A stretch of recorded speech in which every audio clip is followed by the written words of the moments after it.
Cuando levanté el teléfono para preguntarle a mi hijo Martín qué hora sería su boda, mi nuera Diana me miró directamente a los ojos y me dijo con una sonrisa helada: «Ah, ya nos casamos ayer.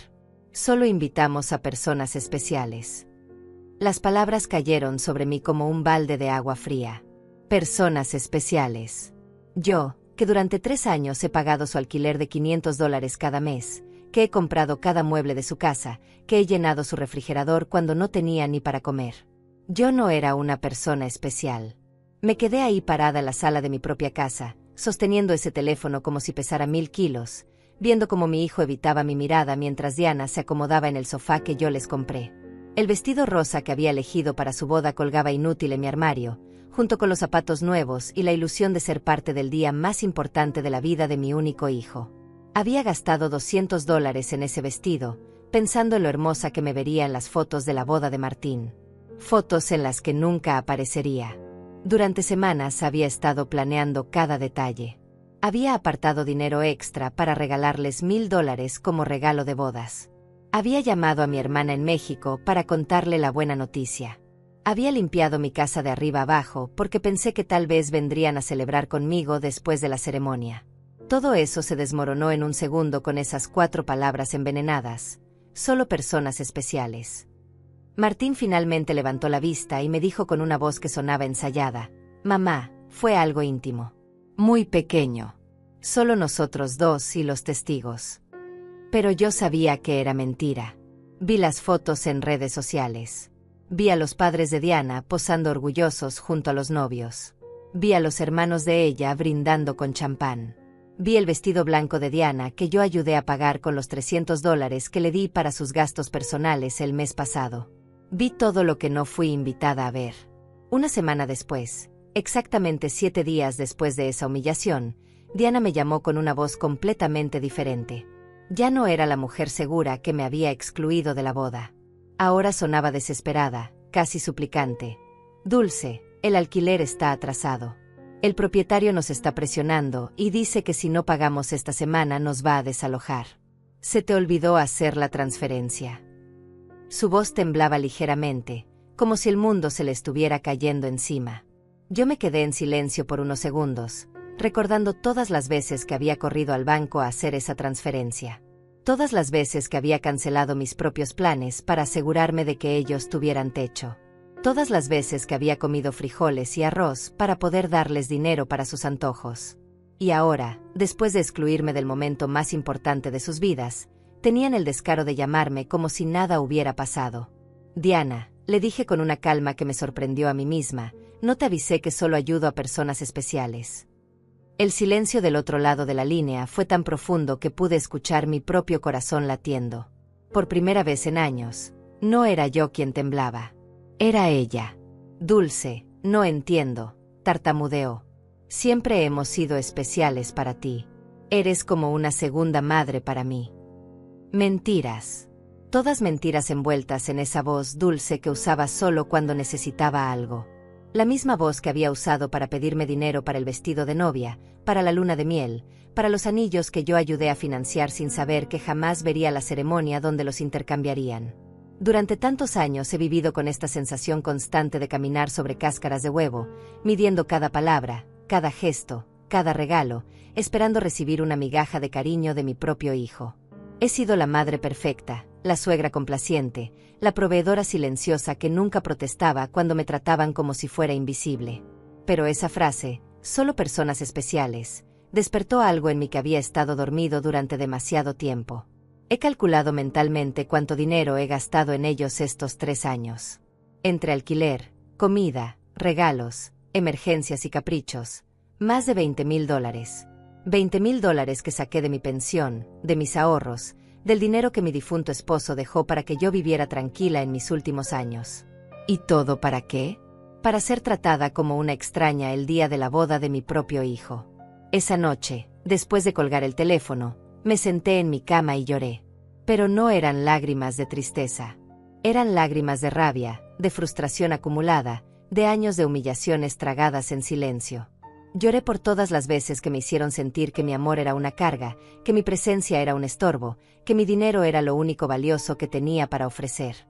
Lloré por la madre tonta que había sido, por la mujer que se había perdido en el intento de ser indispensable para quienes la consideraban desechable. Cuando desperté a la mañana siguiente, algo había cambiado dentro de mí. No era solo el dolor de la traición, era algo más profundo, más frío. Me levanté de la cama y me miré en el espejo del baño. Los mismos ojos cansados de siempre, las mismas arrugas que contar historias de años entregando amor sin recibirlo de vuelta. Pero había algo diferente en mi mirada. Una dureza que no reconocía, una determinación que había estado enterrada bajo años de complacencia. Fui a la cocina y preparé café, como todas las mañanas durante los últimos 40 años. Pero esta vez no pensé en llamar a Martín para preguntarle cómo había amanecido. No revisé mi teléfono esperando algún mensaje suyo pidiendo disculpas por la humillación del día anterior. Por primera vez en mucho tiempo, mi primera preocupación del día fui yo misma. Me senté en la mesa donde tantas veces había planificado sorpresas para ellos, donde había contado billetes para sus gastos, donde había llorado en silencio cuando me trataban con indiferencia. Ahora esa mesa sería testigo de algo completamente diferente. Saqué mi chequera, mis estados de cuenta bancarios, y comencé a hacer cálculos. Quería ver con números exactos el tamaño de mi propia estupidez. Alquiler mensual, $500 por 36 meses. $18,000. Comida y despensa, aproximadamente $200 mensuales. $7,200 más. Regalos de cumpleaños, Navidad, aniversarios, al menos $3,000. Emergencias médicas de Diana, $800. El préstamo para el carro que nunca me devolvieron, $2,500. La reparación del aire acondicionado de su apartamento, $700. Los muebles de la sala, $1,200. $33,400. Esa era la cifra exacta de mi generosidad desperdiciada. $33,400 que había sacado de la herencia de mi esposo, de mi pensión, de los ahorros que había guardado céntimo a céntimo durante décadas de trabajo honesto. Todo ese dinero tirado a la basura para mantener cómodos a dos adultos que no podían ni siquiera fingir respeto hacia mí. El teléfono sonó y vi el nombre de Martín en la pantalla.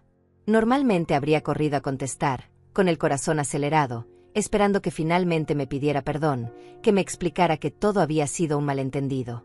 Pero esta vez dejé que sonara. Una vez, 2 veces, 3 veces. Finalmente se detuvo, y yo seguí bebiendo mi café como si nada hubiera pasado. 10 minutos después sonó otra vez. Esta vez era Diana. La dejé sonar también. Luego llegó un mensaje de texto de Martín. Mamá, contesta el teléfono. Necesitamos hablar contigo urgentemente. Borré el mensaje sin responder. A las 2 de la tarde decidí salir a caminar. Hacía meses que no lo hacía sin un propósito específico, sin una diligencia relacionada con ellos. Siempre era el banco para hacer transferencias, el supermercado para comprarles algo que necesitaban, la farmacia para los medicamentos de Diana. Hoy caminé solo porque quise hacerlo. Pasé por el parque donde solía llevar a Martín cuando era niño. Recordé a ese niño dulce que me abrazaba fuerte y me decía que yo era la mejor mamá del mundo. ¿En qué momento se convirtió en este hombre que me trataba como si fuera un cajero automático con sentimientos? ¿Cuándo comencé a confundir amor con dinero? ¿Cuándo empecé a creer que tenía que comprar el cariño de mi propio hijo? En el banco, donde tantas veces había hecho transferencias automáticas, me detuve frente a la puerta. El gerente, Carlos Mendoza, me vio a través del vidrio y me saludó con la mano. Lo conocía desde hacía años. Él había procesado cada una de mis transferencias a Martín y Diana, había visto cómo mi cuenta se vaciaba mes tras mes para llenarla de ellos. Entré y me dirigí directamente a su oficina. Don Carlos, le dije, necesito cancelar todas las transferencias automáticas que tengo programadas. Él me miró sorprendido. Durante 3 años, esas transferencias habían sido tan regulares como el amanecer. ¿Está segura, doña Dulce? ¿Pasó algo? Su preocupación era genuina, más genuina que cualquier interés que Martín había mostrado por mí en los últimos meses. Pasó que finalmente abrí los ojos, le respondí. Quiero cancelar todo. Y también quiero información sobre cómo proteger mis cuentas. No quiero que nadie más tenga acceso a mi dinero. Mientras Carlos procesaba las cancelaciones, mi teléfono no paraba de sonar. Martín, Diana, Martín otra vez. Era como si hubieran desarrollado un radar para detectar cuando su fuente de ingresos estaba en peligro. Apagué el teléfono completamente. Doña Dulce, me dijo Carlos mientras me entregaba los papeles, disculpe que me meta donde no me llaman, pero en todos estos años la he visto muy generosa con su familia. Espero que no la estén presionando para hacer estos cambios. Sus palabras me tocaron profundo. Este hombre, que apenas me conocía más allá de las transacciones bancarias, mostraba más preocupación genuina por mi bienestar que mi propio hijo. No me están presionando, don Carlos. Al contrario, finalmente dejé de presionarme a mí misma. Cuando salí del banco, me sentí extrañamente liviana, como si hubiera dejado un peso enorme en esa oficina. Por primera vez en años, mi dinero era completamente mío. No tenía compromisos financieros con personas que me veían como un recurso en lugar de como un ser humano. Caminé hacia mi casa pensando en todas las cosas que había dejado de hacer por complacer a Martín y Diana. Los viajes que no hice para ahorrar dinero para ellos. Las amigas que dejé de ver porque siempre estaba disponible para sus emergencias. Los hobbies que abandoné porque cada peso que gastaba en mí mismo era un peso menos para sus necesidades. Al llegar a casa, encontré 3 carros estacionados frente a mi puerta. El de Martín, el de Diana y uno que no reconocí. Podía ver movimiento dentro de mi casa a través de las ventanas. Mi sangre se heló. Tenían llaves. Les había dado llaves porque confiaba en ellos, porque pensé que algún día cuidarían de mí como yo había cuidado de ellos. Respiré profundo antes de abrir la puerta. Era hora de la primera confrontación real de mi nueva vida. Abrí la puerta de mi casa y me encontré con una escena que jamás olvidaré. Martín estaba sentado en mi sofá con la cabeza entre las manos. Diana caminaba de un lado a otro como una fiera enjaulada, y había un hombre mayor que no conocía revisando papeles en mi mesa del comedor. Mis papeles. Mis documentos personales. ¿Qué está pasando aquí?, pregunté con una voz que sonó más fuerte de lo que esperaba. Los 3 me miraron como si yo fuera la intrusa en mi propia casa. Diana fue la primera en hablar, y su voz tenía esa urgencia desesperada que ya le había escuchado por teléfono. Dulce, gracias a Dios llegaste. Necesitamos hablar. El señor Ramírez es del bufete de abogados donde consultamos sobre tu situación. Mi situación. La pregunta salió de mi boca con una calma que me sorprendió. ¿Cuál situación? Yo estoy perfectamente bien. Martín finalmente levantó la cabeza y me miró con esos ojos que una vez fueron de un niño inocente y ahora solo reflejaban pánico financiero. Mamá, fuimos al banco y nos dijeron que cancelaste todas las transferencias. Don Carlos nos explicó que también bloqueaste nuestro acceso a tus cuentas. No entendemos por qué hiciste eso. El señor Ramírez, un hombre de unos 50 años con traje gris y una sonrisa que no me inspiraba confianza, se acercó a mí con la mano extendida. Señora Dulce, soy Fernando Ramírez, abogado especialista en derecho familiar. Sus hijos están preocupados por su bienestar mental y me pidieron que evaluara la situación. No le estreché la mano. En cambio, me dirigí directamente a mi mesa del comedor y recogí todos mis documentos que él había estado revisando sin mi permiso. Estos son mis papeles privados. No tiene derecho a revisarlos sin mi autorización. Mamá, intervino Martín con esa voz condescendiente que había perfeccionado en los últimos años. Estamos preocupados por ti. Tu comportamiento ha sido muy extraño últimamente. Primero nos excluyes financieramente sin explicación, luego no contestas nuestras llamadas. Pensamos que tal vez necesitas ayuda profesional. Diana se acercó y trató de tomarme de la mano con esa falsa ternura que reservaba para cuando necesitaba algo. Dulce, cariño, sabemos que has estado bajo mucho estrés. Tal vez la soledad te está afectando más de lo que piensas. Es normal a tu edad tener episodios de confusión. La palabra confusión resonó en mi cabeza como una campana de alarma. Ahora entendía por qué habían traído al abogado. No era para ayudarme. Era para declararme incapaz mentalmente y tomar control de mis finanzas. La misma mujer que me había dicho que solo invitaban a personas especiales a su boda ahora me trataba como si fuera una anciana senil. No estoy confundida, dije con una firmeza que hizo que todos se quedaran callados. Estoy más lúcida de lo que he estado en años. Y ustedes van a salir de mi casa ahora mismo. El señor Ramírez intervino con esa voz profesional que usan los abogados cuando quieren sonar razonables. Señora Dulce, entiendo que se sienta abrumada, pero sus hijos tienen derecho legal a intervenir si consideran que su capacidad de tomar decisiones financieras está comprometida. Han documentado varios comportamientos preocupantes. Comportamientos preocupantes. La risa que salió de mi garganta fue áspera, casi cruel. ¿Cómo decidir que mi dinero es mío? ¿Cómo elegir no financiar más la vida de dos adultos que me tratan como basura? Diana saltó como si la hubiera abofeteado. Nunca te hemos tratado mal. Eres parte de nuestra familia. Todo lo que tienes algún día será nuestro de todas formas. Solo estamos adelantando el proceso. Ahí estaba. La verdad desnuda y cruda. Todo lo que tenía algún día sería de ellos. En su mente, yo ya estaba muerta y ellos solo estaban cobrando su herencia por adelantado. No importaba si yo tenía 70 años por delante o 70 días. Para ellos, yo era solo una cuenta bancaria con piernas que se había vuelto problemática. Fuera, dije señalando hacia la puerta. Los tres. Fuera de mi casa. Martín se puso de pie con esa expresión de niño berrinchudo que ponía cuando no se salía con la suya. Mamá, no podemos irnos así. Tenemos responsabilidades. El alquiler, los pagos del carro, la tarjeta de crédito que tú avalaste. No puedes simplemente cortarnos de un día para otro. No puedo. Mi voz subió de tono por primera vez en toda la conversación. ¿Quién dice que no puedo? Durante 36 años he pagado un alquiler que ni siquiera está a mi nombre. He llenado un refrigerador en una casa donde no soy bienvenida. He financiado una vida que claramente no incluye espacio para mí. El señor Ramírez sacó una carpeta de su maletín y la puso sobre mi mesa. Señora Dulce, hemos preparado algunos documentos que podrían facilitar esta transición. Un poder legal que permitiría a Martín y Diana manejar sus finanzas de manera más eficiente. Sería temporal, solo hasta que usted se sienta mejor. Tomé la carpeta y la tiré directamente a la basura sin siquiera abrirla. La única transición que va a haber aquí es la de ustedes hacia la puerta de salida. Diana comenzó a llorar, pero no eran lágrimas de tristeza.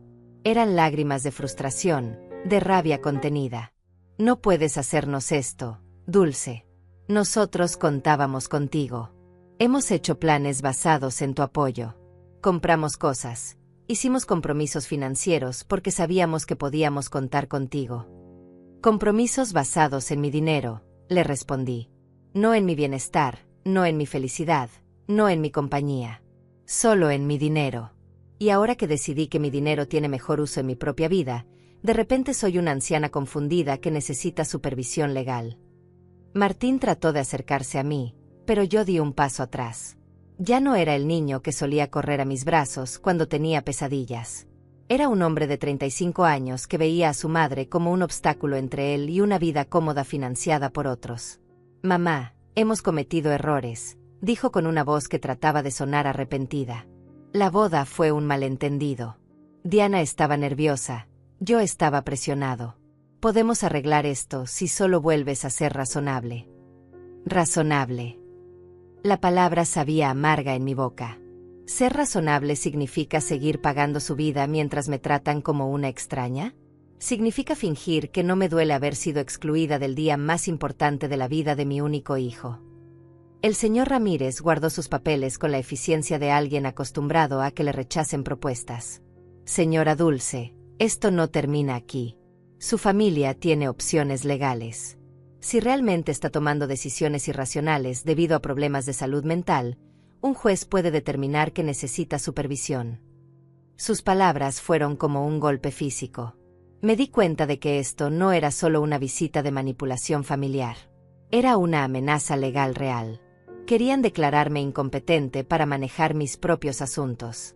Señor Ramírez, le dije mirándolo directamente a los ojos, le sugiero que investigue bien antes de amenazar a una mujer de 69 años que ha manejado sus finanzas impecablemente durante 40 años. Que ha criado un hijo sola después de enviudar, que ha mantenido un hogar, que ha trabajado hasta jubilarse honorablemente, y que hasta la semana pasada mantenía económicamente a dos adultos completamente capaces. Diana dejó de llorar y me miró con una frialdad que finalmente mostró su verdadera cara. Esto no se va a quedar así, Dulce. Nosotros también tenemos derechos. Y abogados. Perfecto, le respondí. Contraten todos los abogados que quieran. Con su propio dinero, por supuesto. Porque el mío ya no está disponible para financiar sus berrinches legales. Los tres se dirigieron hacia la puerta con la dignidad herida de quien no está acostumbrado a que les digan que no. Antes de salir, Martín se volteó hacia mí una última vez.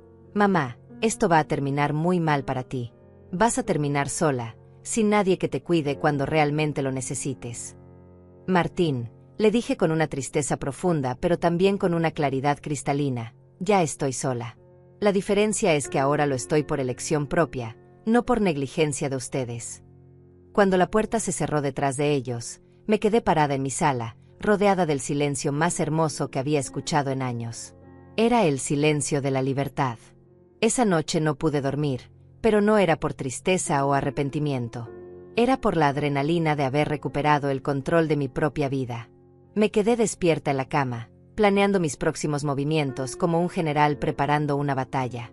Si Martín y Diana querían pelear, yo les daría una guerra, pero sería una guerra que pelearía con inteligencia, no con emociones. A las 6 de la mañana ya estaba vestida y lista para salir. Mi primera parada fue la oficina del abogado Carlos Herrera, un hombre que había conocido años atrás cuando tramité el testamento de mi esposo. A diferencia del señor Ramírez que habían traído Martín y Diana, Carlos tenía una reputación intachable y especialidad en proteger los derechos de las personas mayores.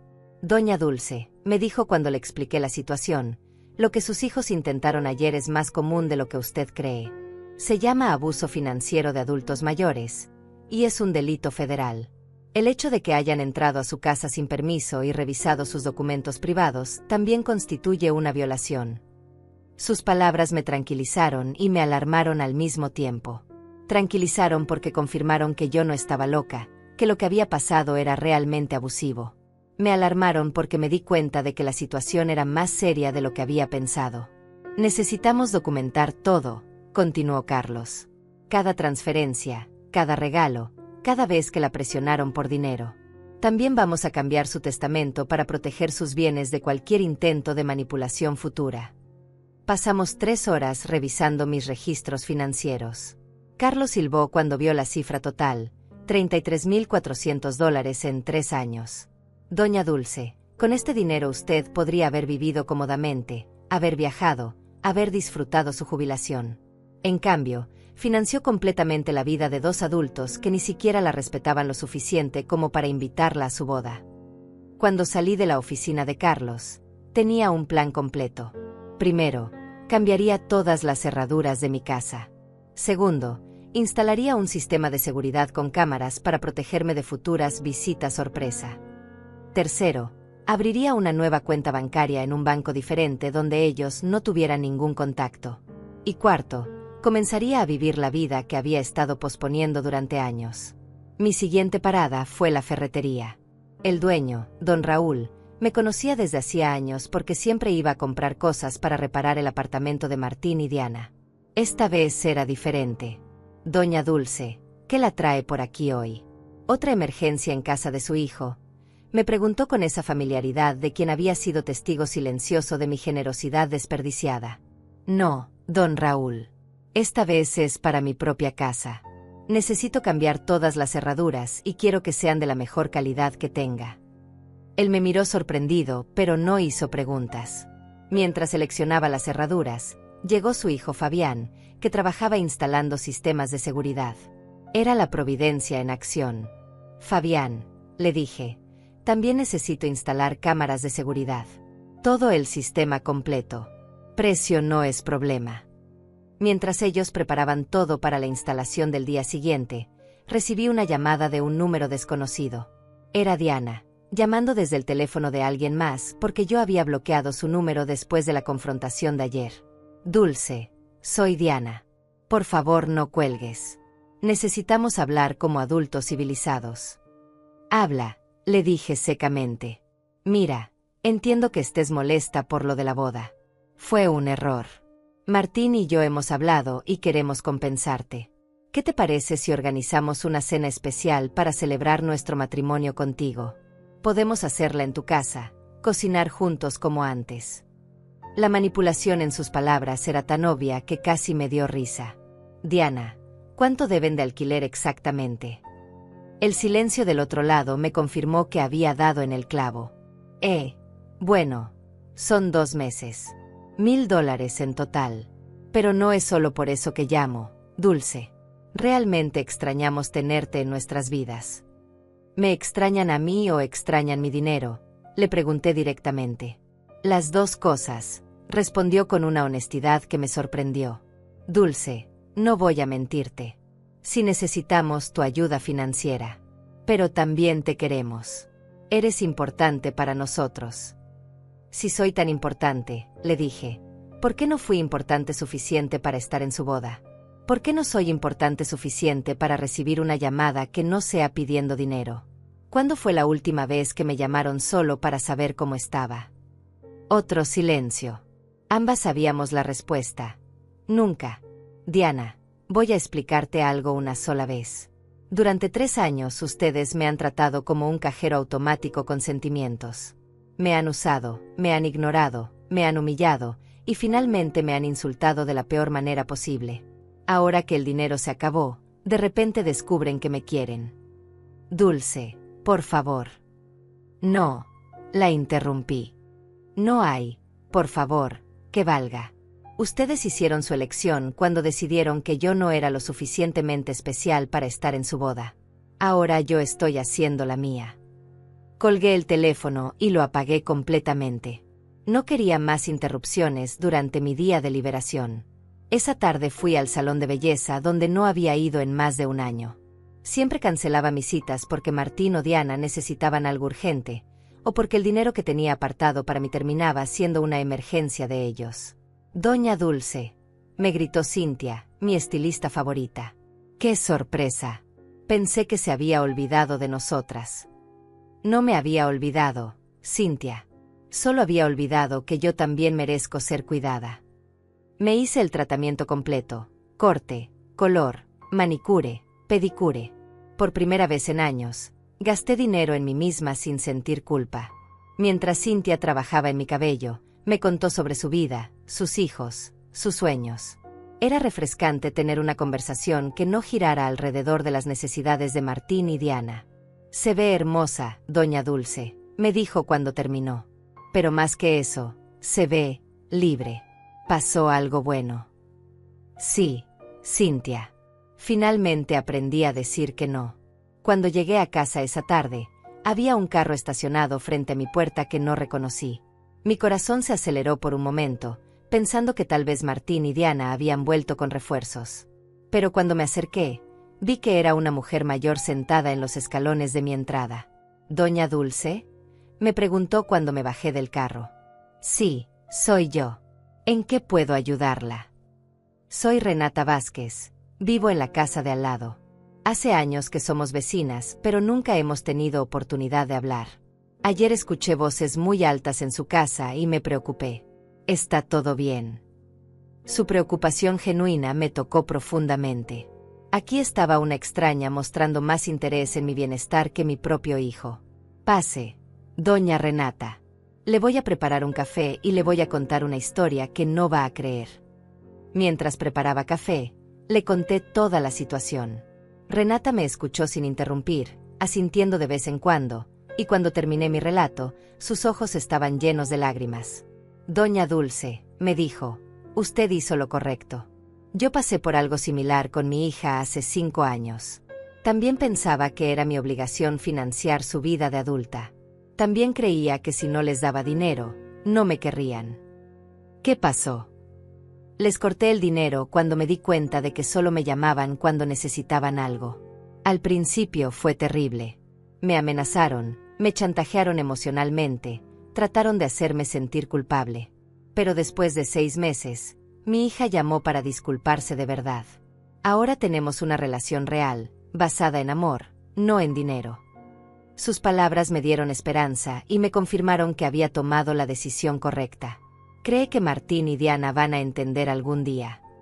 Tal vez sí, tal vez no, me respondió honestamente.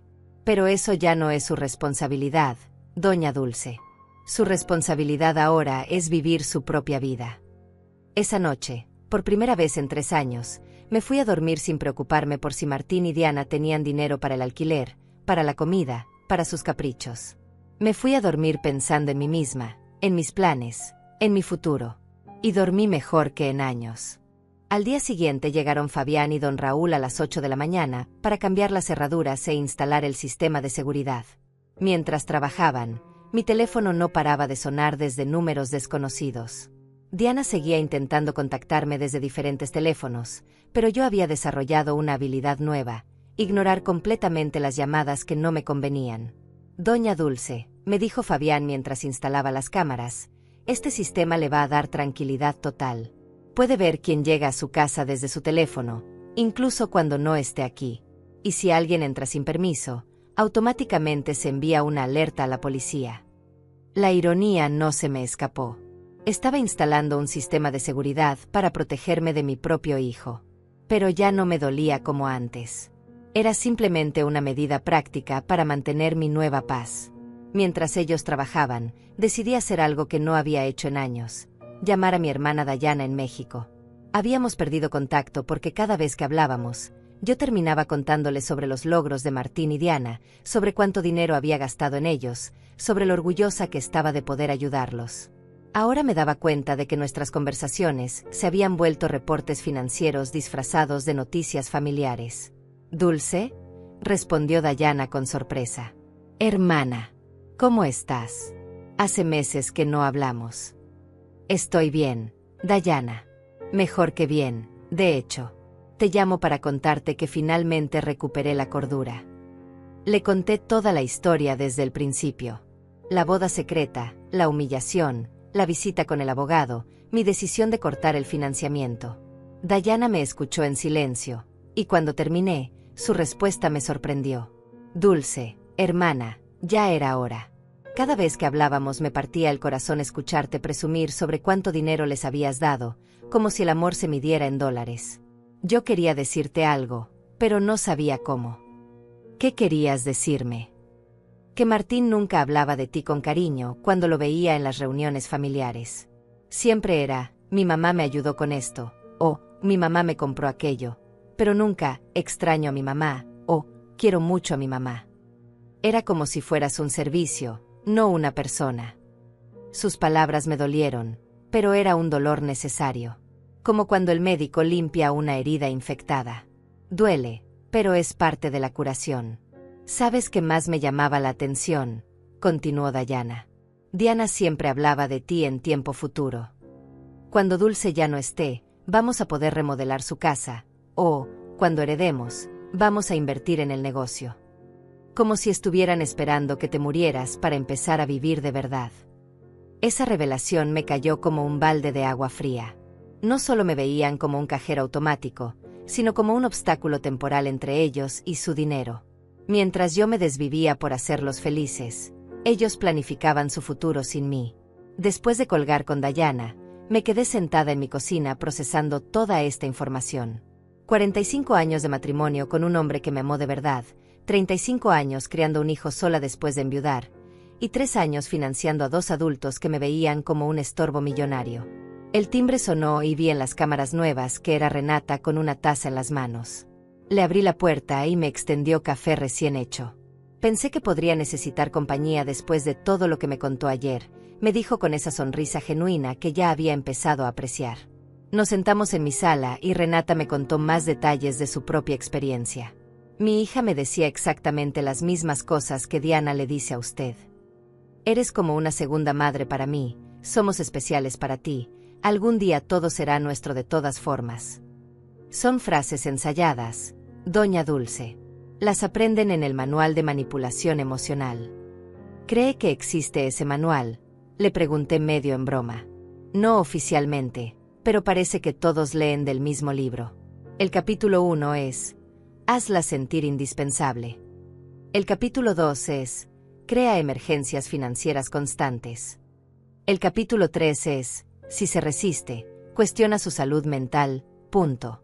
Nos reímos, pero era una risa amarga. Era gracioso y trágico al mismo tiempo reconocer patrones tan predecibles en el comportamiento de nuestros propios hijos. «Renata, Alguna vez se sintió culpable por cortar el dinero. Todos los días durante los primeros 3 meses, me respondió honestamente. Pero después empecé a ver los resultados. Mi hija tuvo que conseguir un segundo trabajo. Su esposo dejó de jugar golf todos los fines de semana y empezó a buscar trabajo extra. Aprendieron a vivir dentro de sus posibilidades. Y más importante, aprendieron que yo era una persona, no un recurso. Esa tarde decidí hacer algo que había estado posponiendo durante años: visitar la tumba de mi esposo. Siempre encontraba excusas para no ir porque Martín o Diana necesitaban algo, o porque el dinero del taxi era mejor invertido en alguna de sus emergencias. El cementerio estaba tranquilo y hermoso. La tumba de Roberto se veía un poco descuidada porque hacía meses que no iba a limpiarla. Me senté en el pasto junto a su lápida y le hablé como si estuviera vivo. Roberto, mi amor, creo que me perdí por un tiempo. Después de que te fuiste, puse toda mi energía en Martín. Quería ser la mejor madre del mundo, compensar de alguna manera que creciera sin padre. Pero creo que en el proceso me olvidé de ser yo misma. El viento sopló suavemente y por un momento sentí que él me estaba escuchando. Nuestro hijo se convirtió en alguien que no reconozco. O tal vez siempre fue así y yo no quise verlo. Su esposa es... Bueno, tú ya sabes cómo es. El dinero que dejaste para que yo viviera tranquila lo gasté manteniéndolos a ellos. Pero ya no más. Amor. Ya aprendí. Limpié su tumba, cambié las flores marchitas por unas nuevas, y me quedé ahí 1 hora más solo disfrutando la paz. Por primera vez en años, no tenía prisa por llegar a casa para resolver alguna crisis de Martín y Diana. Cuando regresé a casa, había 3 carros estacionados frente a mi puerta otra vez. Mi corazón se aceleró, pero esta vez estaba preparada. Las cámaras me mostraron que eran Martín, Diana y 2 personas más que no reconocía. Todos parecían agitados, hablando entre ellos y señalando hacia mi casa. No salí del carro. En cambio, llamé a Carlos, mi abogado. Carlos, están otra vez en mi casa. Esta vez trajeron más gente. ¿Qué debo hacer? No salga del carro, doña Dulce. Voy para allá inmediatamente. Y voy a llamar a la policía. Después de nuestra conversación de ayer, solicité una orden de restricción temporal. Ellos no pueden estar en su propiedad. 15 minutos después llegaron Carlos y 2 patrullas de policía. Vi cómo los oficiales hablaban con Martín y Diana, cómo mi hijo gesticulaba furiosamente, cómo Diana lloraba de nuevo. Pero esta vez sus lágrimas no me afectaron. Uno de los oficiales se acercó a mi carro. Señora, puede salir tranquila. Sus visitas se van a retirar ahora mismo. Cuando bajé del carro, Martín me gritó desde la calle: Mamá, esto es ridículo. Somos tu familia. No puedes llamar a la policía contra tu propio hijo. Martín, le respondí con una calma que me sorprendió a mí misma, la familia no amenaza con juicios de incapacidad mental. La familia no entra a casas ajenas sin permiso. La familia no trata a sus madres como cajeros automáticos. Diana gritó desde el otro lado de la calle: Nos vas a pagar todo lo que nos debes. Tenemos facturas que tú avalaste. No puedes abandonarnos así. Carlos intervino: Señora Diana, cualquier comunicación futura debe ser a través de mi oficina. Y le sugiero que consulte con un abogado antes de hacer amenazas de cobro, porque mi clienta tiene documentación completa de todos los pagos que ha hecho voluntariamente durante 3 años. Los vi alejarse en sus carros, derrotados pero no rendidos. Sabía que esto no había terminado, pero por primera vez en esta situación me sentía confiada. Tenía ayuda profesional, tenía apoyo emocional de Renata, y más importante, tenía claridad mental sobre lo que estaba bien y lo que estaba mal.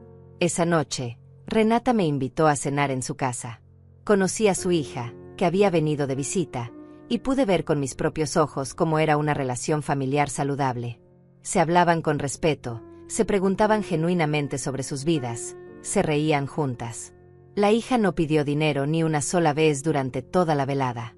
Esto es lo que yo quería con Martín, le confesé a Renata cuando su hija se fue. Y tal vez algún día lo tenga, me respondió. Pero primero él tiene que aprender que usted es una persona que merece respeto, no solo una fuente de ingresos.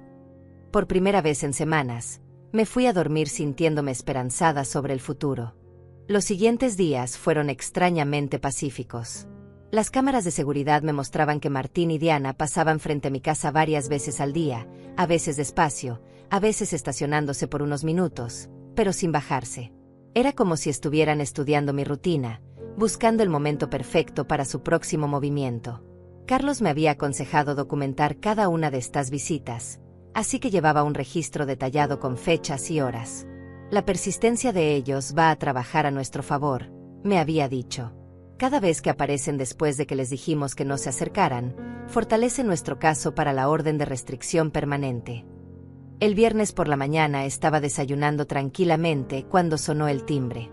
Las cámaras me mostraron a una mujer joven muy bien vestida, con una carpeta en las manos y una sonrisa profesional. No la reconocía, pero algo en su postura me decía que no era una visita social. «Buenos días, señora Dulce», me dijo cuando abrí la puerta. «Soy investigadora social del Departamento de Servicios para Adultos Mayores. Recibimos una denuncia de que usted podría estar en situación de riesgo y necesitamos hacer una evaluación de bienestar». Mi sangre se heló. Martín y Diana habían escalado la situación. Ya no era solo amenazas de abogados privados, ahora habían involucrado al gobierno. «¿Puedo ver su identificación?», le pregunté, tratando de mantener la calma. «Por supuesto». Me mostró una credencial oficial que parecía legítima. «Soy la trabajadora social Raquel Méndez. ¿Puedo pasar para hablar con usted?». La dejé entrar porque sabía que negarme habría sido peor para mi caso. Raquel se sentó en mi sala y sacó un formulario de su carpeta. «Señora Dulce, recibimos reportes de que usted ha tenido cambios significativos en su comportamiento financiero, que ha cortado comunicación con su familia y que ha mostrado signos de paranoia instalando sistemas de seguridad innecesarios. También nos informaron que ha rechazado ayuda médica y legal de sus seres queridos». Cada palabra había sido cuidadosamente elegida para hacerme sonar como una anciana desequilibrada. Reconocí la mano de Diana en la redacción. Ella siempre había sido hábil manipulando las palabras para conseguir lo que quería. «Señorita Raquel», le dije con toda la dignidad que pude reunir, «me gustaría llamar a mi abogado antes de responder cualquier pregunta». «Señora, esto no es un interrogatorio legal. Es una evaluación de bienestar. Si usted no tiene nada que ocultar, no debería haber problema en conversar conmigo». La frase «si no tiene nada que ocultar» me hizo enojar. Era la misma lógica que usaban los abusadores para justificar sus invasiones. Si eres inocente, no deberías quejarte de que violen tu privacidad. «Señorita, voy a llamar a mi abogado. Usted puede esperar aquí o puede volver otro día, pero no voy a responder preguntas sin representación legal presente». Llamé a Carlos y él llegó en 20 minutos. Cuando entró y vio a la trabajadora social, su expresión se endureció. «Señorita Méndez», le dijo después de revisar su identificación, «espero que tenga una orden judicial para estar aquí, porque mi clienta está bajo mi representación legal y cualquier evaluación no autorizada constituye acoso». «Señor», respondió Raquel con menos confianza que antes, «tenemos reportes de familia preocupada por el bienestar de la señora. Es nuestro deber investigar». «¿Qué familia?», preguntó Carlos secamente. «¿La misma familia que intentó hacerla firmar un poder legal sin representación? ¿La misma familia que entró a su casa sin permiso y revisó sus documentos privados? ¿La misma familia que la excluyó de eventos importantes mientras vivía de su dinero?». Carlos sacó una carpeta de su maletín y la puso sobre la mesa. «Aquí tengo documentación completa de abuso financiero y emocional hacia mi clienta. $33,400 extraídos de sus cuentas en 3 años, exclusión social sistemática y chantaje emocional. Si alguien necesita ser investigado aquí, no es mi clienta». Raquel revisó los documentos con creciente incomodidad. Era obvio que la información que le habían dado no coincidía con la realidad que tenía frente a ella. «Señora Dulce», me dijo finalmente, «¿puede explicarme por qué decidió cortar el apoyo financiero a su hijo de manera tan abrupta?». «Porque descubrí que me estaban usando», le respondí simplemente. «Porque me di cuenta de que para ellos yo no era una madre, era una cuenta bancaria. Porque me cansé de financiar la vida de personas que me veían como un estorbo». «¿Pero no considera usted que es su responsabilidad ayudar a su familia?». La pregunta me indignó. «Señorita Raquel, mi responsabilidad como madre era criar a mi hijo hasta los 18 años, educarlo y darle herramientas para ser un adulto independiente. Mi hijo tiene 35 años, está casado, y es completamente capaz de mantenerse a sí mismo. Financiar su vida de adulto no es mi responsabilidad, es mi elección. Y elegí dejar de hacerlo. Carlos intervino. Señorita Méndez, ¿consideraría usted que un adulto de 35 años que no puede pagar su propio alquiler sin ayuda de su madre de 69 años es una situación normal? Raquel no respondió inmediatamente. Podía ver que estaba reconsiderando toda la situación. Señora Dulce, me preguntó después de un momento, ¿usted maneja sus propias finanzas? Completamente. Puedo mostrarle mis estados de cuenta, mis inversiones, mis pagos de impuestos. Todo está al día y en orden. Vive independientemente. Como puede ver, mantengo mi casa limpia, me cuido físicamente, manejo mi propio transporte, tengo relaciones sociales saludables con mis vecinos. Toma medicamentos. Solo vitaminas y suplementos. No tengo condiciones médicas que requieran medicación. Carlos agregó, mi clienta acaba de pasar por evaluaciones médicas completas como parte de nuestro proceso legal. Está en perfecto estado de salud mental y física. Raquel cerró su carpeta y suspiró. Señora Dulce, basándome en esta conversación y en la documentación que he revisado, no veo evidencia de que usted esté en riesgo o necesite intervención. Voy a cerrar este caso. Después de que se fue, Carlos y yo nos quedamos en silencio por unos minutos. Dulce, me dijo finalmente, esto va a seguir escalando. Martín y Diana no van a parar hasta que recuperen acceso a su dinero. Necesitamos prepararnos para el próximo movimiento. Esa tarde, mientras reflexionaba sobre la visita de la trabajadora social, me di cuenta de algo importante. Ya no me sentía como una víctima. Me sentía como una mujer que había tomado control de su vida y que estaba dispuesta a defenderla. Llamé a Dayana para contarle lo que había pasado. Dulce, hermana, me dijo después de escuchar todo, ¿sabes lo que más me impresiona de esta historia? No es lo mal que se portaron Martín y Diana. Es lo fuerte que te has vuelto tú.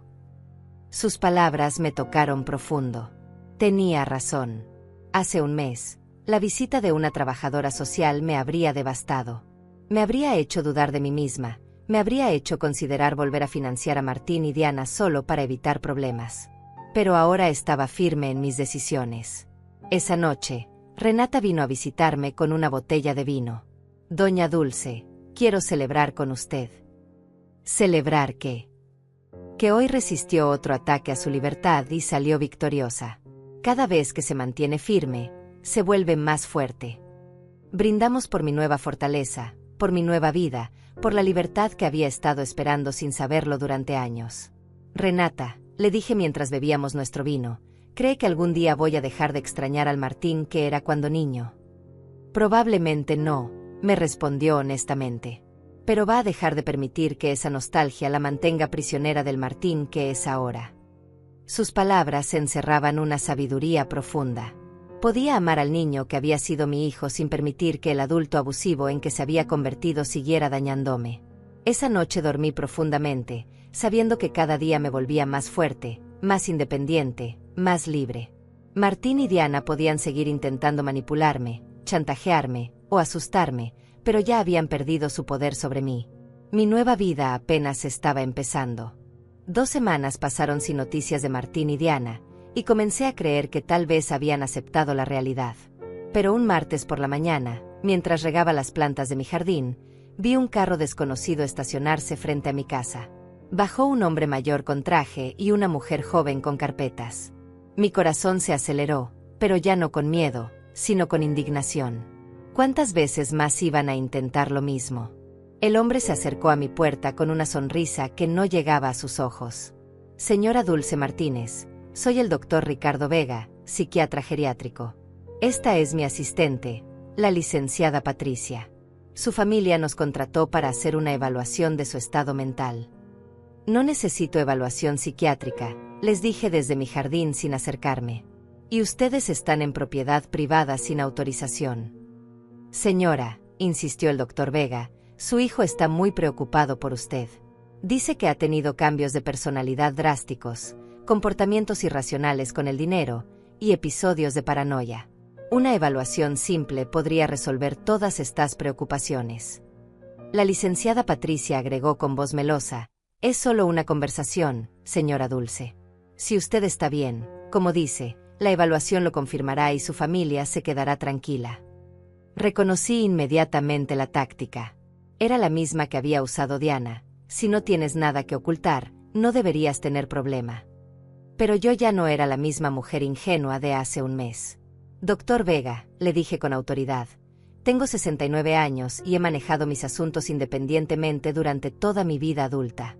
No voy a someterme a evaluaciones psiquiátricas porque a mi hijo no le gusta que haya dejado de financiar su vida. Señora, entendemos su resistencia, dijo Patricia con esa voz condescendiente que usan con los niños pequeños, pero la evaluación es por su propio bien. Mi propio bien. La risa que salió de mi garganta fue amarga. ¿Saben qué era para mi propio bien? Dejar de pagar el alquiler de 2 adultos que me trataban como basura. ¿Saben qué más era para mi propio bien? Instalar cámaras para protegerme de familiares que entran a mi casa sin permiso. En ese momento llegó Carlos en su carro. Al verlo, el doctor Vega y Patricia intercambiaron miradas incómodas. Doctor Vega, dijo Carlos después de bajarse, espero que tenga una orden judicial para estar aquí, porque de lo contrario está violando la orden de restricción que tenemos contra la familia de mi clienta. Nosotros no somos familia, respondió el doctor defensivamente. Somos profesionales de la salud mental contratados por familiares preocupados. Contratados por familiares que tienen orden de no acercarse a mi clienta, replicó Carlos secamente. Lo que ustedes están haciendo se llama acoso por interpósita persona, y es igualmente ilegal. Carlos sacó su teléfono y llamó a la policía. Oficial, necesito que vengan a retirar a 2 personas de la propiedad de mi clienta. Están violando una orden de restricción. Mientras esperábamos a la policía, el doctor Vega trató de justificar su presencia. Señora Dulce, su hijo nos mostró evidencia preocupante. Facturas médicas sin pagar, medicamentos acumulados, comportamientos erráticos con el dinero. Doctor, lo interrumpí, mi hijo le mintió. No tengo facturas médicas pendientes porque no estoy enferma. No tengo medicamentos acumulados porque no tomo medicamentos. Y mis comportamientos con el dinero son perfectamente racionales. Dejé de regalárselo a gente que me maltrataba. Pero señora, insistió Patricia, su familia dice que usted amenazó con desheredarlos por completo, que ha cambiado su testamento sin consultar con nadie. Por supuesto que cambié mi testamento. Mi voz subió de tono por primera vez en toda la conversación. ¿Por qué voy a dejarle mi herencia a gente que me excluye de los momentos importantes de sus vidas? ¿Por qué voy a premiar el abuso con dinero? Llegaron 2 patrullas de policía y el oficial Johnson, que ya conocía la situación por visitas anteriores, se acercó al doctor Vega. Doctor, necesito que se retire de esta propiedad inmediatamente. Esta señora tiene una orden de protección vigente. Oficial, somos profesionales de la salud.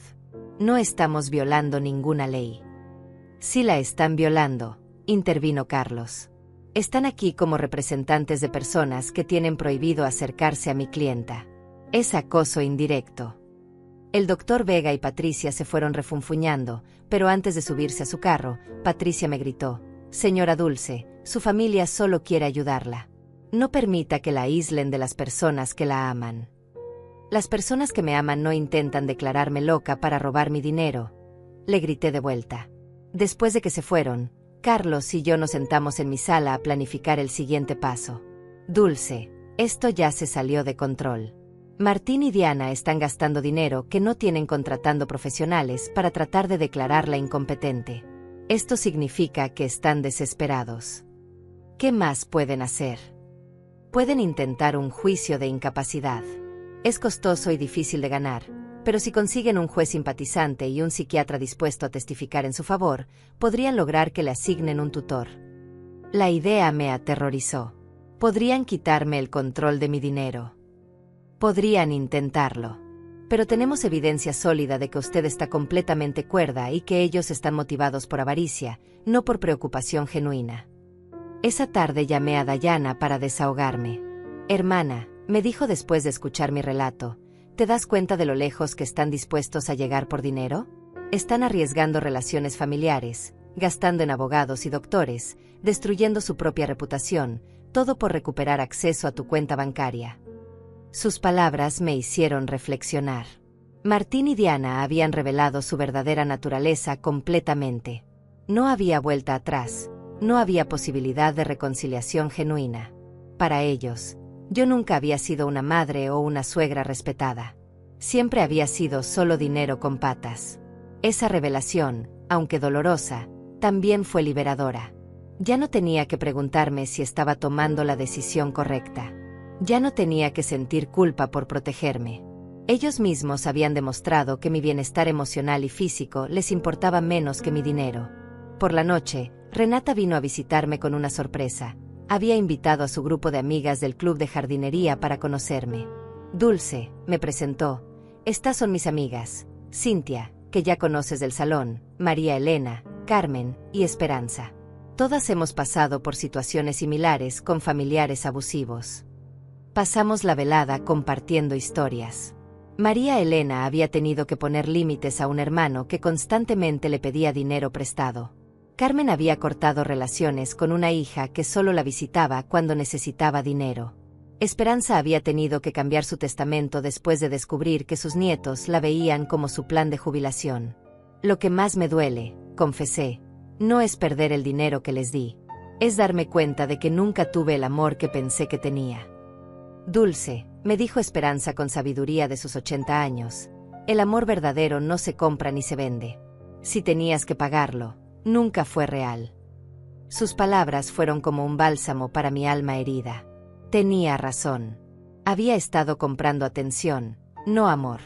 Había estado financiando una ilusión. ¿Saben qué descubrí? Les dije a mis nuevas amigas.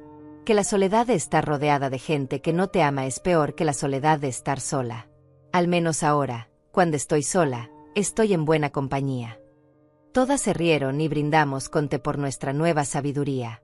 Esa noche, después de que se fueron mis nuevas amigas, me senté en mi jardín a pensar. Las estrellas brillaban más que nunca, o tal vez yo las estaba viendo con ojos más claros. Por primera vez en mi vida adulta, estaba completamente sola financieramente. No tenía dependientes, no tenía responsabilidades económicas con nadie más que conmigo misma. Y en lugar de asustarme, esa realidad me emocionaba. Podía viajar si quería. Podía remodelar mi casa. Podía comprarme ropa bonita. Podía donar a caridades que me importaran. Podía invertir en mi propio futuro en lugar de financiar el presente de gente malagradecida. La libertad sabía esperanza, y por primera vez en años, tenía ganas de planificar mi futuro. Un mes después de la visita del psiquiatra, pensé que finalmente había ganado la guerra. Me había establecido en una rutina hermosa. Desayunaba tranquila leyendo el periódico, cuidaba mi jardín, almorzaba con Renata o alguna de mis nuevas amigas, y por las tardes me dedicaba a actividades que había abandonado durante años. Había retomado la pintura, algo que me apasionaba antes de convertirme en la financiera personal de Martín y Diana. Pero un jueves por la mañana, mientras pintaba unas flores en mi caballete nuevo, Carlos llegó a mi casa con una expresión sombría que me heló la sangre. Dulce, necesitamos hablar. Martín y Diana presentaron una demanda formal de incapacidad mental en el juzgado de familia. Están pidiendo que se le asigne un tutor legal. Las palabras cayeron sobre mí como piedras. Sabía que era una posibilidad, pero escucharlo en voz alta lo hacía terriblemente real. Eso significa que pueden quitarme el control de mi dinero. Si un juez determina que usted no tiene capacidad para manejar sus asuntos, sí, podrían asignar a Martín como su tutor legal, lo que le daría control total sobre sus finanzas. Me senté pesadamente en mi sofá, sintiendo el peso de la traición más profunda que había experimentado en mi vida. Mi propio hijo estaba tratando de declararme legalmente incompetente para robar mi dinero. Carlos, ¿qué evidencia pueden tener? Usted mismo ha visto que estoy perfectamente cuerda. Tienen declaraciones de 3 testigos que dicen haberla visto comportándose de manera errática. También presentaron facturas médicas que según ellos usted no ha pagado, y medicamentos que supuestamente está acumulando sin tomar. Pero eso es mentira. No tengo facturas médicas pendientes ni medicamentos acumulados. Lo sé, Dulce. Pero ellos han fabricado evidencia convincente. También tienen la declaración del Dr. Vega diciendo que usted se negó a cooperar con una evaluación psiquiátrica, lo cual interpretan como evidencia de deterioro mental. La manipulación era diabólica. Habían convertido mi negativa a someterme a un examen innecesario en evidencia de enfermedad mental. Habían usado mi instinto de protegerme contra ellos como prueba de que necesitaba protección. ¿Quiénes son los 3 testigos? Carlos consultó sus papeles. Diana, por supuesto. Un vecino llamado Jorge Herrera, y alguien que dice ser su farmacéutico, Eduardo Ruiz. Jorge Herrera era el vecino del otro lado de la calle, un hombre desagradable que siempre había tenido problemas conmigo porque mis amigas a veces estacionaban frente a su casa. Eduardo Ruiz era efectivamente mi farmacéutico, pero no entendía qué podría haber dicho contra mí. Necesito hablar con Eduardo, le dije a Carlos. Algo no está bien ahí. Fuimos juntos a la farmacia esa misma tarde. Eduardo me recibió con sorpresa y nerviosismo. Doña Dulce, qué gusto verla. ¿Cómo está? Eduardo, me dijeron que usted firmó una declaración diciendo que yo tengo comportamientos erráticos con mis medicamentos. Su cara se puso roja como un tomate. Doña Dulce, su nuera vino hace unas semanas preguntando sobre sus medicamentos. Me dijo que estaba preocupada porque usted estaba actuando extraño. ¿Y usted qué le dijo? Le expliqué que usted apenas compra vitaminas y aspirinas ocasionales, que no tiene prescripciones médicas regulares. Pero ella insistió en que eso era prueba de que usted no estaba cuidando su salud adecuadamente. Carlos intervino. Eduardo, ¿usted firmó algún papel? Ella trajo un documento que decía que yo confirmaba que la señora Dulce tenía patrones irregulares de compra de medicamentos. Pensé que era para seguro médico o algo así. No sabía que era para un juicio. Mi propio farmacéutico había sido engañado para firmar algo que no entendía completamente. La manipulación de Diana no tenía límites. Eduardo, le dije, necesito que usted escriba una declaración explicando exactamente lo que pasó y aclarando que yo no tengo problemas con medicamentos. Por supuesto, doña Dulce. Me siento terrible por este malentendido. Después de la farmacia, fuimos a confrontar a Jorge Herrera. Cuando le tocamos la puerta, nos recibió con hostilidad evidente. ¿Qué quieren?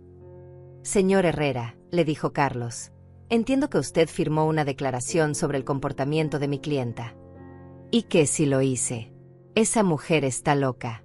Ha estado actuando raro desde hace semanas. ¿Puede ser más específico sobre qué comportamientos ha observado? Instalar cámaras como si viviera en zona de guerra. Tener gente extraña visitándola a todas horas. Gritar en la calle con su familia. Me di cuenta de que Jorge había interpretado todo fuera de contexto. Las cámaras las instalé para protegerme. La gente extraña eran mis nuevas amigas.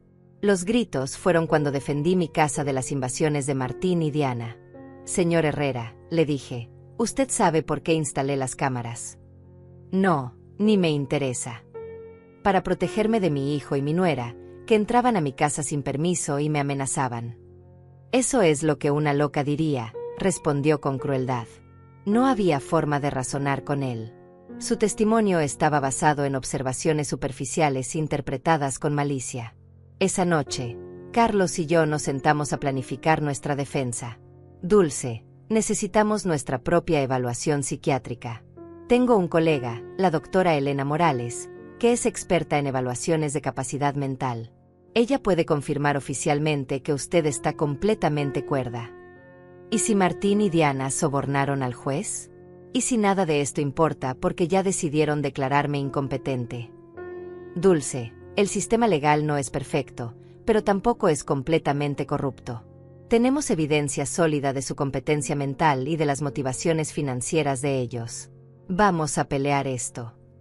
Al día siguiente fui a la consulta con la doctora Morales. Era una mujer de unos 50 años, con ojos amables pero perspicaces. Señora Dulce, voy a hacerle una serie de preguntas y pruebas para evaluar su capacidad mental. Tómese su tiempo y responda honestamente. Durante 2 horas me hizo preguntas sobre mi memoria, mi capacidad de razonamiento, mi comprensión financiera, mi salud emocional. También me hizo pruebas cognitivas y me pidió que resolviera problemas matemáticos y lógicos. Señora Dulce, me dijo al final, sus resultados están muy por encima del promedio para su edad. No solo está mentalmente competente, sino que su función cognitiva es excelente. Doctora, ¿por qué cree que mi familia está haciendo esto? Basándome en lo que me ha contado y en los documentos que he revisado, esto parece ser un caso clásico de abuso financiero hacia adultos mayores. Desafortunadamente, es más común de lo que la gente cree.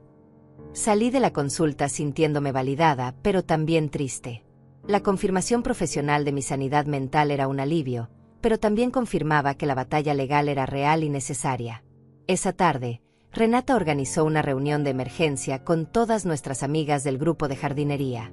Cuando les conté sobre la demanda de incapacidad, todas se indignaron. Dulce, me dijo María Elena, nosotras vamos a testificar a tu favor.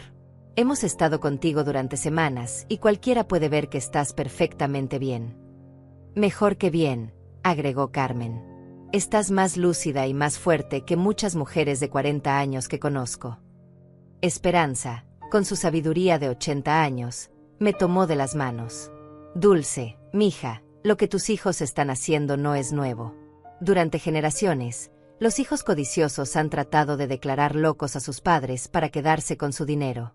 Pero tú tienes algo que muchas de esas víctimas no tenían: documentación, apoyo legal y amigas que pueden testificar por ti.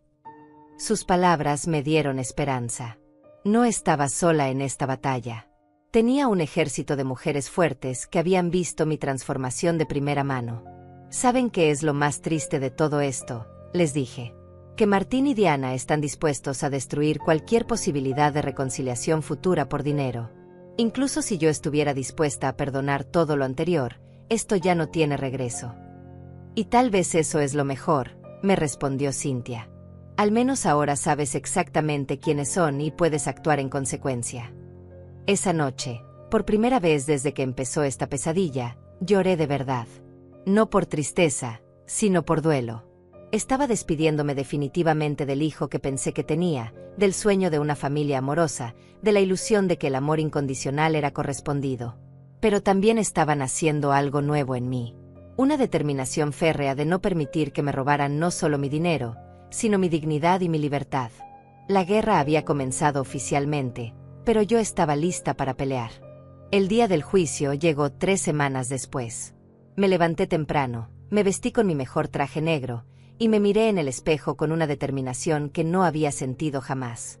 Hoy no iba a ser juzgada solo mi capacidad mental, iba a ser juzgada mi dignidad como ser humano, mi derecho a vivir libre de abuso, mi valor más allá de mi cuenta bancaria. Carlos llegó a las 7 de la mañana para repasar nuestra estrategia una última vez. Dulce, recuerde que la carga de la prueba está en ellos. Tienen que demostrar que usted es incompetente, nosotros solo tenemos que mostrar que no lo es. ¿Y si el juez ya está predispuesto contra mí? El juez Harrison tiene reputación de ser justo. He investigado sus casos anteriores y no favorece automáticamente a las familias. Le importa proteger los derechos de los adultos mayores. Llegamos al juzgado a las 9.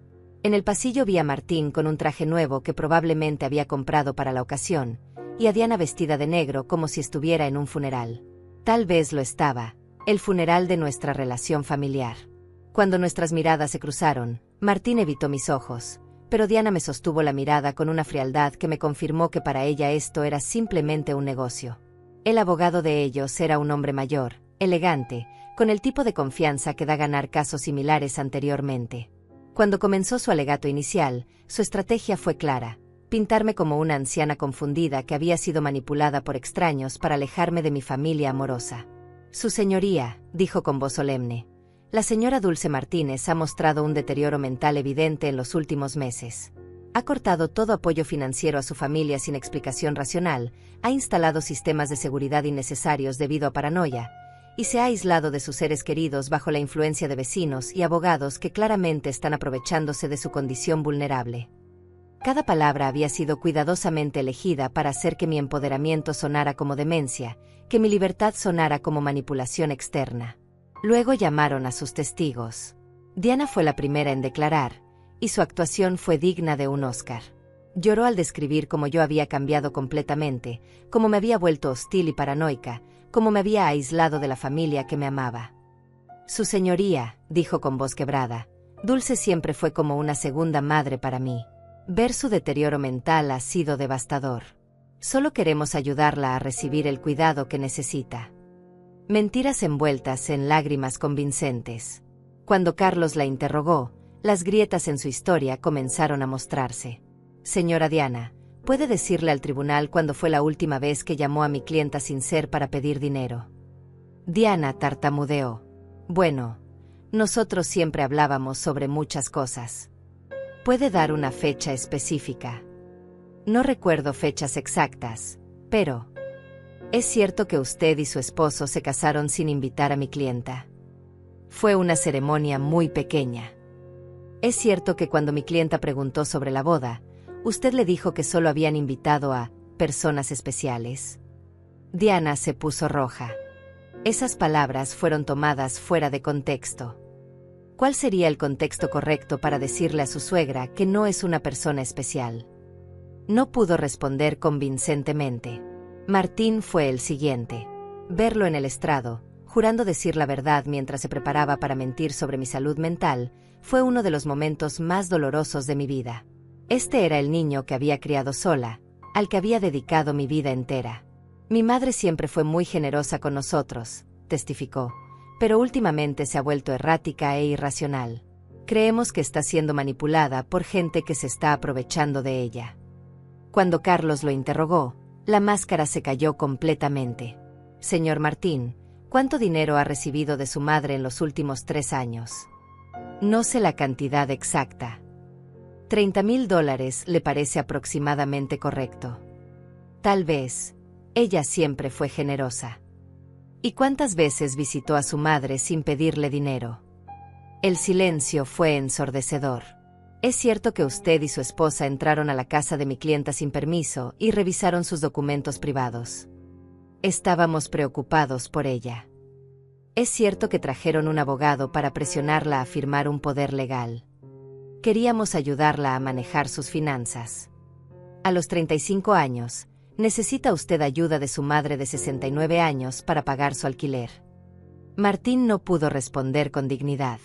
Jorge Herrera testificó sobre mis supuestos comportamientos erráticos, pero cuando Carlos le preguntó sobre los detalles, admitió que nunca había hablado conmigo directamente y que toda su información era basada en observaciones superficiales.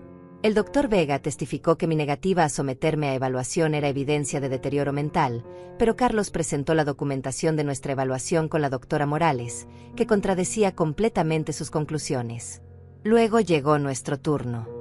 Carlos llamó primero a Eduardo, mi farmacéutico, quien explicó cómo había sido engañado para firmar una declaración que tergiversaba mis hábitos de compra de medicamentos. La doctora Morales testificó sobre mi excelente estado mental, presentando los resultados de las pruebas cognitivas que habían sido impecables. Don Carlos del Banco testificó sobre mi competencia financiera, explicando que mis decisiones de cancelar transferencias automáticas habían sido completamente racionales y procesadas correctamente. Renata y mis amigas del grupo de jardinería testificaron sobre mi lucidez, mi nueva vitalidad y mi capacidad para mantener relaciones sociales saludables. Finalmente, me tocó testificar a mí. Me levanté con dignidad y caminé hacia el estrado, sintiendo el peso de 69 años de experiencia, de sabiduría ganada a través del dolor, de fuerza descubierta en la adversidad. Carlos me guió a través de mi testimonio, permitiéndome contar mi historia completa. Los $33,000 gastados en 3 años, la humillación de ser excluida de la boda, la manipulación emocional constante, la invasión de mi privacidad, las amenazas legales. Señora Dulce, me preguntó Carlos finalmente, ¿por qué decidió cortar el apoyo financiero a su hijo y su nuera? Porque finalmente entendí que no era amor lo que recibía de ellos, respondí con voz clara y fuerte. Era una transacción comercial disfrazada de relación familiar. Mi dinero era bienvenido, pero yo como persona no lo era. Se arrepiente de su decisión. Solo me arrepiento de haber tardado tanto en tomarla. El abogado de Martín trató de hacerme parecer confundida durante su interrogatorio, pero cada una de sus preguntas las respondí con claridad y precisión. Cuando intentó sugerir que mis nuevas amistades me habían manipulado, le expliqué que por primera vez en años tenía relaciones basadas en respeto mutuo, no en interés financiero. En sus alegatos finales, el abogado de Martín siguió insistiendo en que yo era una víctima de manipulación externa. Carlos fue demoledor en su respuesta. Su señoría, lo que hemos visto aquí no es el caso de una anciana incompetente, sino el de una mujer que finalmente encontró la fuerza para liberarse de años de abuso financiero y emocional. Los demandantes no han presentado evidencia médica real de incompetencia mental. Lo que han presentado es frustración porque su fuente de ingresos decidió ejercer su derecho legal y moral de proteger sus propios recursos. El juez Harrison se retiró a deliberar por 2 horas que se sintieron como 2 años. Cuando regresó, su expresión era seria pero clara. Después de revisar toda la evidencia presentada, comenzó: es evidente para este tribunal que la señora Dulce Martínez está en pleno uso de sus facultades mentales. Las evaluaciones psiquiátricas profesionales confirman su competencia cognitiva. Sus decisiones financieras, aunque puedan ser dolorosas para su familia, son completamente racionales y están dentro de sus derechos. Mi corazón comenzó a latir más rápido. Más aún, continuó el juez, la evidencia sugiere que esta demanda está motivada por interés financiero más que por preocupación genuina por el bienestar de la señora Martínez. El tribunal niega completamente la petición de tutela. Había ganado. Había ganado no solo la batalla legal, sino mi libertad, mi dignidad, mi derecho a vivir sin ser abusada por quienes se suponía que me amaran. Cuando salimos del juzgado, vi a Martín y Diana hablando furiosamente con su abogado. Diana me lanzó una mirada de odio puro antes de alejarse. Martín me miró una vez más, y por un segundo vi algo que podría haber sido arrepentimiento, pero ya era demasiado tarde. Esa noche, Renata organizó una celebración en mi casa con todas nuestras amigas. Brindamos por la justicia, por la libertad, por la sisterhood de mujeres fuertes que se apoyan mutuamente. Dulce, me dijo Esperanza, hoy no solo ganaste un juicio, ganaste tu vida de vuelta. Tenía razón. Por primera vez en años, el futuro me pertenecía completamente. Podía viajar, podía amar, podía crear, podía vivir sin miedo, sin culpa, sin manipulación. 3 meses después, vendí mi casa y me mudé a un hermoso apartamento cerca del centro de la ciudad. Doné la mitad de mi dinero a organizaciones que protegen a adultos mayores del abuso familiar. Con la otra mitad, empecé a vivir la vida que siempre había querido. Viajé a Europa, tomé clases de arte, me uní a grupos de voluntariado. Nunca volví a saber de Martín y Diana. Escuché por terceros que habían tenido que mudarse a un apartamento más pequeño y que Diana había conseguido trabajo por primera vez en años. Tal vez la adversidad les enseñaría lo que mi generosidad nunca pudo: el valor del trabajo honesto y la independencia. Algunas noches, cuando miro las estrellas desde mi nuevo balcón, pienso en la mujer que era hace un año, temerosa, manipulada, creyendo que tenía que comprar amor. Esa mujer está muerta, y en su lugar nació alguien que entendió una verdad fundamental: el amor verdadero nunca tiene precio, y la libertad nunca está demasiado cara. Mi nombre es Dulce, tengo 70 años, y finalmente aprendí que la persona más importante a quien tengo que amar y proteger soy yo misma.